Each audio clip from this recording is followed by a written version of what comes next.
Exoprimal is going to go down as one of the weirdest games I've ever reviewed because there are some seriously strange design decisions behind the whole game.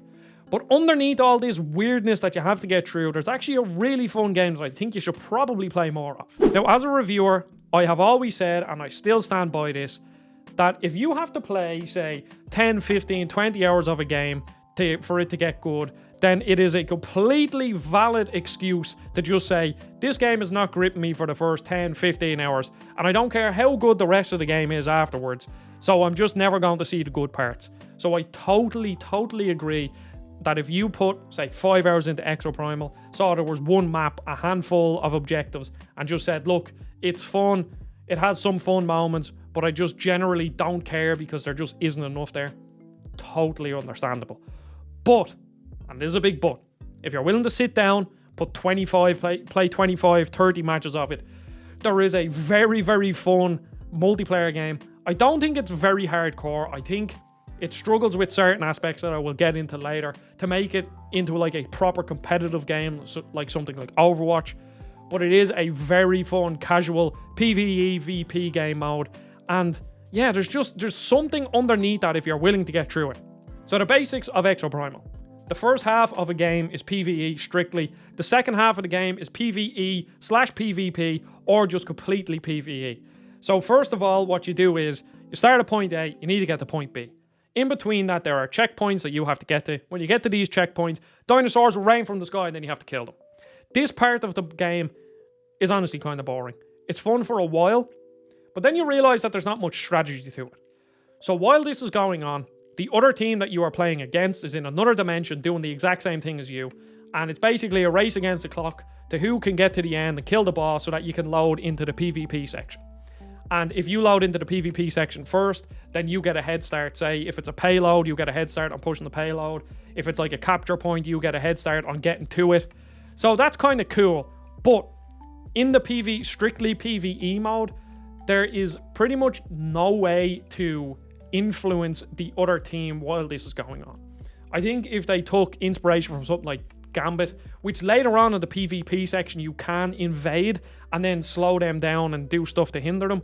But in the first mode, there's nothing that you can actually do to affect how they will play, which I think is a massive missed opportunity. Eventually, after like 25 games, they introduced this new mechanic where basically they put this thing over you, and depending on how much score your team gets in, say, like a 30-second or a minute-long time, they will spawn more dinosaurs on the other side to hinder the other team, which is a cool idea.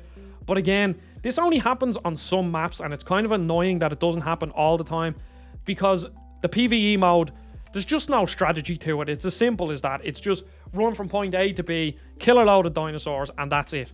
And I think it gets kind of formulaic because in a game like Left 4 Dead that is a PvE game, as you move from point A to B, yes, you know that there will be zombies, but in between that, you don't know exactly where the zombies are going to be. But in this, it's you get to a checkpoint and then they spawn out of the sky and they spawn out at the exact same points. So it gets kind of formulaic. So, you know, the starting part is cool at the first 5 or 10 games, but then it gets very stale. Especially because, and this is where this game becomes so weird, okay? The first 5 to 10 matches will be on the same map and you will have a handful of routes. How it works is you have to move through these routes, but you have one big map, which is this big city. And in that map, there's maybe 4 or 5 different routes that you can use, which is cool. But in my first 10 games, I think I saw 2, maybe 3 of the routes. And one of the routes I had done loads of times. And it just got super boring, okay? And then I thought, wait, this game only has one map. But no, I was wrong. This game has multiple maps, but they're locked behind story progression. So just stay with me here for a second. You basically, in between, it's a completely multiplayer game. There are no single player sections, but there's a story. And as you go through and complete a match, you will unlock a cutscene after that match, which will then unlock more dinosaurs, or it will unlock a new map, or it will unlock a new objective. And it's just absolutely mind-boggling that all the dinosaurs, I keep wanting to call them zombies, but all the dinosaurs aren't unlocked from the start. Because at the start, there is one fodder-like zombie, or dinosaur. I'm gonna keep calling them zombies. There is the big headbutt guys. I'm not gonna even try to pronounce their name. Pachycephalosaurus or some crap like that.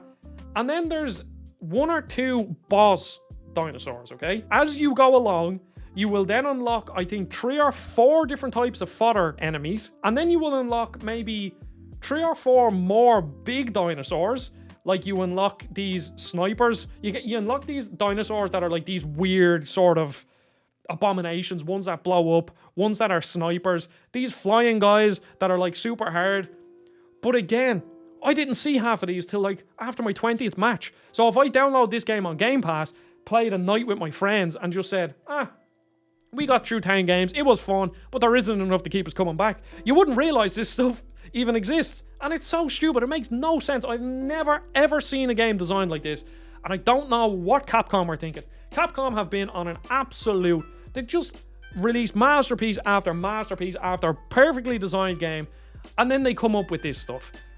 If this game, from the start, had all of the dinosaurs unlocked, all of the maps unlocked, all of the objectives unlocked, then the people would love this game, because there is a serious amount of fun to be had here.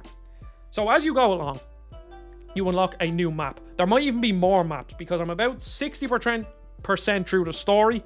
And as you go on, so you have that big city map, but then you unlock this sort of like Rocky Mountain underground lab facility kind of place, which has loads and loads of different objectives, okay? So at the start, you are doing these very boring move from point A to point B. Sometimes you're actually pushing a payload. Kind of cool, okay? And I was thinking, wait, there's only a payload mode? But no, there isn't. There's loads of different modes, but they don't show you that. The PvP mode has a payload mode. It has a capture the point mode. It has a kind of collect resources mode where these tags laying around and the first team to get to 80 wins. And it's a very PvP heavy mode. Why wasn't this unlocked from the start? Because the PvP mode of this game is so fun. I've streamed it twice if you're curious. And throughout it, you will see so many moments where I do this cool thing. I'm playing as a tank, and then I push in and I create space for my team, and we're losing. We're 10% behind them, and then we close the gap. Or I spawn in as a dinosaur, wipe out their whole team, and then I close the gap as well. Or I create a bigger gap for my team. And there's just so many cool moments in this PvP that not a lot of people will get to. And as I said, I totally understand. If somebody comes to me and says, look, Dino Crisis Exoprimal is fun, but I'm just not willing to put in. I think I've played nearly, give or take, 8-10 hours of this game, and it's only opening up now. I was like, what? Like, imagine you played Call of Duty or you played Overwatch and payload. So let's take Overwatch for example. Imagine you started in Overwatch and you had 2 maps unlocked and you could only play a payload map. How weird is that? You didn't know that like 2.C, well, that actually doesn't exist, but you didn't know that all the other modes, Push and King of the Hill and all this existed. Like, what's going on, okay? But the thing that kept me coming back is that the characters in this game are actually really fun. Their designs, not as memorable as Overwatch. They're just sort of like, they almost remind me of something out of Power Rangers, which is kind of cool. They do look cool, but they're not as memorable as Overwatch. So in the game, there's attackers, there's tanks, and then I think they're called assaults, tanks, and supports. I'm a support main, okay? But within this, there is 4 attackers, 3 supports, and 3 tanks, I think. And each subcategory has one that you can unlock later on, or you can buy, like, you know, a €10 upgrade and get them, okay? Each character is completely different. So in the attackers, you have Deadeye, who's basically, you know, the basic bitch of it. He shoots, he has grenades. He can do like a dodge roll. You know, he's pretty standard, he's fun.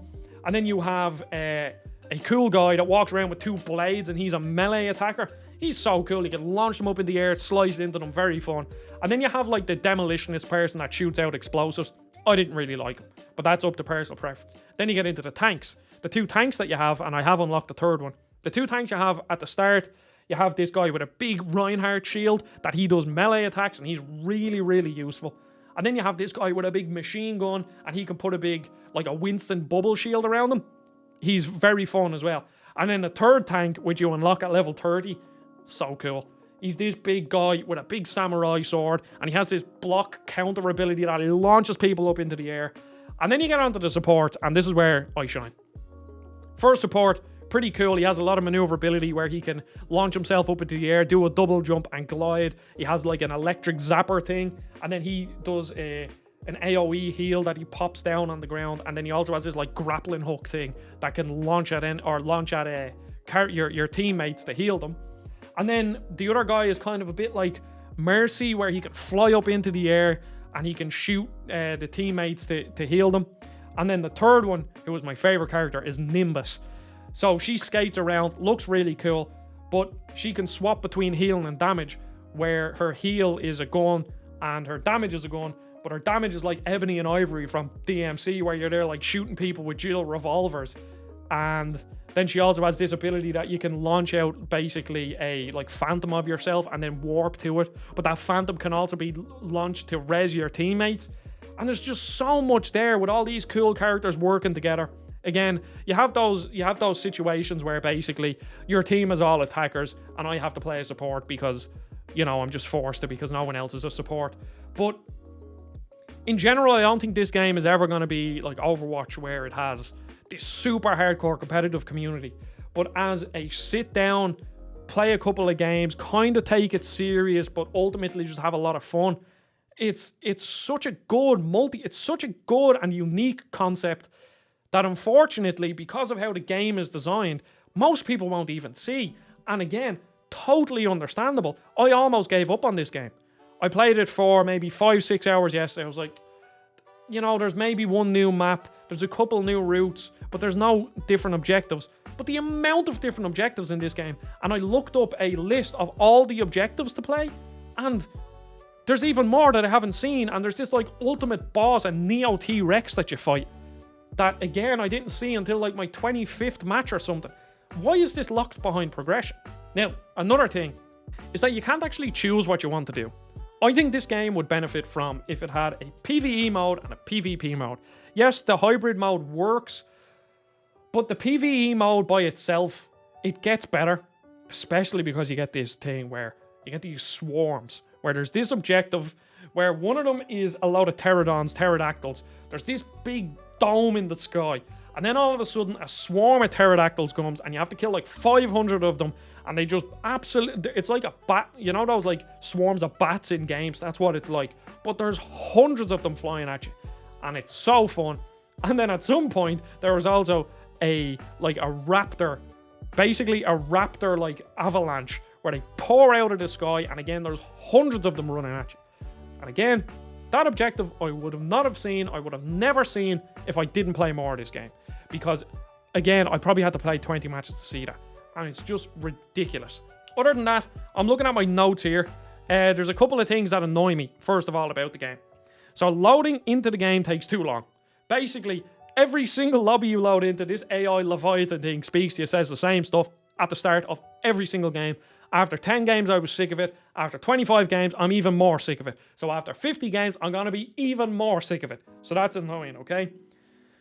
There is also something that kind of annoys me, and this is why I don't think this game is going to be a proper competitive game the way Overwatch is. So obviously, a game like Overwatch, CSGO, blah, blah, blah, they're all very skill-based. Whereas if you have 20 hours in Tracer, or you have 20 hours using the AK-47 in CSGO, you're going to be better than somebody who has 0 hours, because it's just skill-based, yes? But at the very least, if somebody has an AK in CSGO, or somebody's playing as Tracer in Overwatch, they will deal the same damage. Obviously, you might hit more headshots, but at the end of the day, they still have the same kit, and they still deal the same damage. Whereas in this game, you can equip your heroes with 3 modules, okay? And some of them change drastically. So Nimbus, okay? Just as an example, Nimbus is the character that has the healing ability and also the shooting ability, but you have to swap. You can't do both at the same time. And initially, there's like a 3 to 5 second cooldown in between swapping. So you have to be very smart about it, because you might whip out your gun to start shooting and then realize, oh crap, I need to heal someone. And then you change, but you can't because it's on cooldown. But Nimbus has a module that when you buy it and upgrade it to level 5, it reduces the cooldown to a second. So you can basically instantly swap. All you have to do is press L2 to swap, and then she does the animation, and by the time the animation is done, you can then swap again. That makes a massive difference to her toolkit. And if you're a level 1 Nimbus, you don't have that. And how you upgrade them is with Bitcoin, not Bitcoin, Bitcoin, which is the coin in this game that essentially you earn through playing the game. I don't think you can buy it. Doesn't look like you can buy it. So there's no pay to win, but it's definitely... I can't tell exactly how much it affects the PvP because, firstly, we're not deep enough into the game. I mean, if you had Tracer in Overwatch where you upgraded it so that her blink was reduced to 1 second and cooldown instead of 3, that's a massive difference. So maybe at like the super high end level, if this ever does become a bit of a competitive game, it will become an issue. But at that end of the game, I think it will, you know, there will be a meta where if you run Nimbus, you have to run these abilities. Where at a casual level, it might not affect it too much, but I still don't like to see it in multiplayer games. Like I actually really dislike it when you can get a competitive advantage over your teammate that isn't purely based off skill. I don't like that. The game just gets better as you play it. Give it a chance. I really like this game. I did get a code off Capcom, so keep that in mind. But I do really like this game. I'm glad I gave it the time. But. Who designed this game? Whoever designed this game is a spanner. It's as simple as that. Was a bit mean. No, but seriously, whoever designed this game, I don't understand. I do not understand how you can be... I said it on my stream, okay, basically. Let me take this back. I'm very passionate about this, as you can see. I'm moving around. Very, high energy. But it seems to me, this isn't true, but how this game was designed, it's almost like the multiplayer team was in a different building. The combat design team were in a different building. The story team were in a different building. And then the last 3 months before they were trying to get the game gold, they were like, oh shit, we need to cobble this all together. And then they all put it together and somehow made it kind of work, but it really shouldn't. I'm not really going to touch on the story. I don't care about the story. How it's delivered is weird. How it's given to you in between games with different cutscenes and locking new things. So strange. Very strange game. I appreciate that it's trying to be unique though.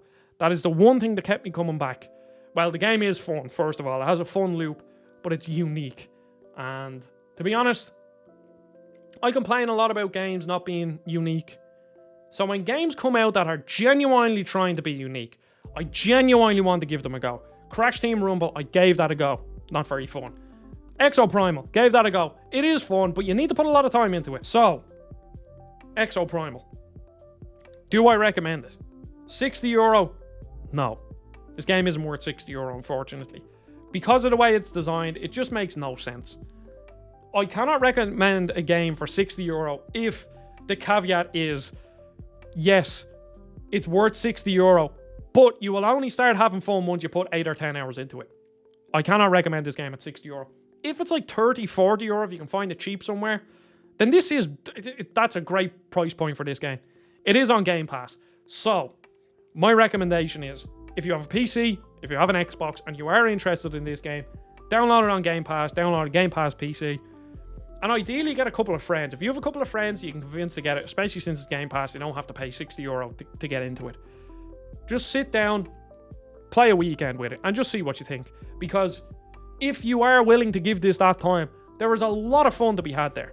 But if you're not willing to give it that time, which again, I totally understand, this game isn't worth €60, don't buy it. I would love to know what you think of Exoprimal. This is more a bit of a rambly video, kind of like my Final Fantasy 16 video, which got a lot of hate, but that's okay. So yes, I really appreciate you watching. Thank you very much for all the support on the channel. It means a lot. Join the Discord down below, subscribe, like the video, do a little dance, and I'll see you all in the next video. Goodbye.